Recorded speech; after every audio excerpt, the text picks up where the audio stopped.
দাড়িতে কাটিং করে ডিজাইন করা যাবে কিনা?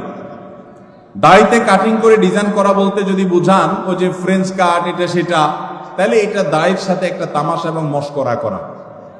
নবী করিম সাল্লাল্লাহু আলাইহি সাল্লাম বলেছেন, আফুল্লুহা, তোমরা দাড়িকে লম্বা করো, আর খুল্লুহা, দাড়িকে ছেড়ে দাও।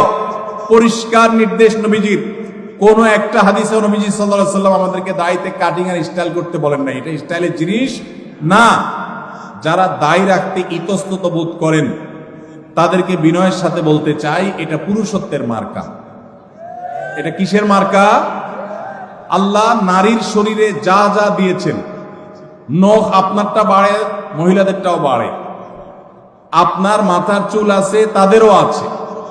আপনার শরীরের অঙ্গ প্রত্যঙ্গে যেখানে যেখানে যা যা আছে, লোম অবাঞ্ছিত সব তারও আছে। শুধু দুইটা জিনিস, দাড়ি আর গোপ, এগুলো নারীকে আল্লাহ দেন না, আল্লাহ আপনাকে দিয়েছেন। এর জন্য গোপটা ছোট ছোট রাখা আর দাড়ি লম্বা রাখা, এটা পুরুষত্বের আলামত। এখন আপনি যদি বলেন যে আমি হিজড়া হয়ে যাব, তাহলে আমার কি করার? আল্লাহ আমাদের ভাইদেরকে হেদায়েত দান করো। এটা পুরুষত্বের মার্কা, এটা রাখতে কোনো কার্পণ্য করা উচিত না। আমরা অনেকে জাতে উঠার জন্য দাড়ি রাখতে চাই না। তবে দাড়ি যদি কেউ আমাদের কোনো ভাই কেটে ছোট রাখে, আমরা তাকে অ্যাপ্রিসিয়েট করি, আলহামদুলিল্লাহ আমার ভাই শুরুটা করে দিয়েছে, আল্লাহ তার দাড়িটাকে বড় করার তৌফিক দিবে ইনশাআল্লাহ।